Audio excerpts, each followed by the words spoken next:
আজকে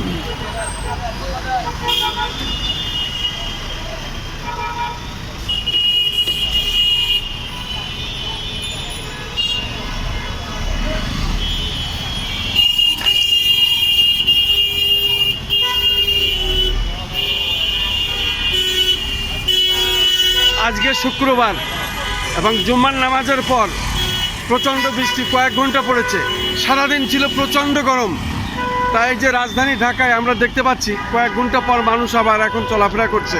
এই বৃষ্টি থেকে মানুষ একটু স্বস্তি পেয়েছে কিনা এই বিষয়ে জানতে চাই। হ্যাঁ, সারাদিন গরমের পরে এখন বৃষ্টির জন্য সবাই স্বস্তি পেয়েছে এবং একটু ঠান্ডা হয়েছে, আবহাওয়াটা খুবই ভালো।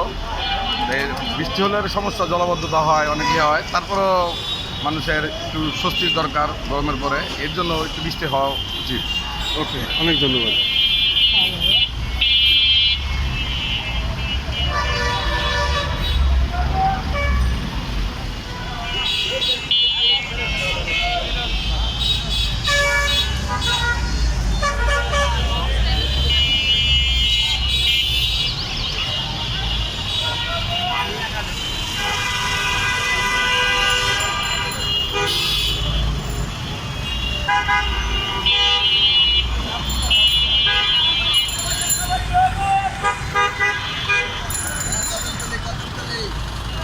আমরা মূলত দেখতে পাচ্ছি সারাদিন প্রচণ্ড গরম ছিল এবং গরমের পরে আজকে দুপুর পর আবার বৃষ্টি, এবং বৃষ্টির পরে মানুষ অনেকটাই স্বস্তি ফিরে পেয়েছে। এবং রাজধানী ঢাকা আমরা দেখতে পাচ্ছি কয়েক ঘন্টার বৃষ্টির পরে মানুষ আবার যার যার এলাকায় যার যার অবস্থানে চলাফেরা করছে এবং একটা স্বস্তির নিঃশ্বাস ফিরেছে।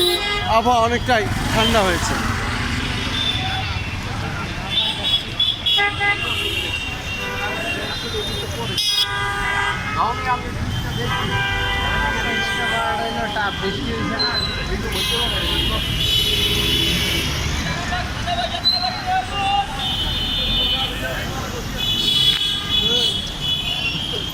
আচ্ছা, আজকে সারাদিন ছিল প্রচন্ড গরম এবং তারপরে বৃষ্টির পরে এখন কেমন আপনার বৃষ্টির পরে এখন কেমন মনে হচ্ছে আবহাওয়াটা? সারাদিন তো প্রচন্ড গরম ছিল, এখন ঠান্ডা লাগতেছে, আল্লাহর মেহেরবানি, অনেক সুন্দর লাগতেছে। আপনি মনে করেন যে আল্লাহর রহমতের বৃষ্টি ইনশাআল্লাহ? আপনি কোথা থেকে আসলেন, কি নাম আপনার? আমার নাম মোহাম্মদ তরুণ, আমি কেরানীগঞ্জ থেকে আসি। ভালোই লাগতেছে, স্বস্তি লাগতেছে, আরাম লাগতেছে। বৃষ্টিটা খুব আরামদায়ক এবং এই সময় এই বৃষ্টিটা খুব দরকার ছিল, খুব জরুরি ছিল। আল্লাহ মেহেরবান, আল্লাহ মানুষের প্রতি মেহেরবানি করছেন, তাই এই বৃষ্টি দান করছেন। শুধু দর্শক শুনলেন, আসলে এই বৃষ্টির প্রত্যাশায় মানুষ করছিল।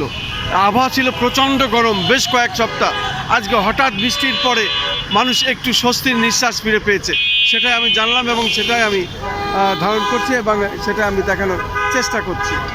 রাজধানী ঢাকা, পুরানা পল্টন মোড়, গুলিস্তান এলাকা এবং জাতীয় মসজিদ বায়তুল মোকাররম এলাকা, বিভিন্ন দিকে যে রাস্তা গেছে সেদিকের দৃশ্যটি আমি দেখিয়ে যাচ্ছি এবং সেটাই আমি ধারণ করছি। আমি মূলত আমাদের ইউটিউব চ্যানেলগুলির পক্ষ থেকে আমি এটা প্রচার করে যাচ্ছি।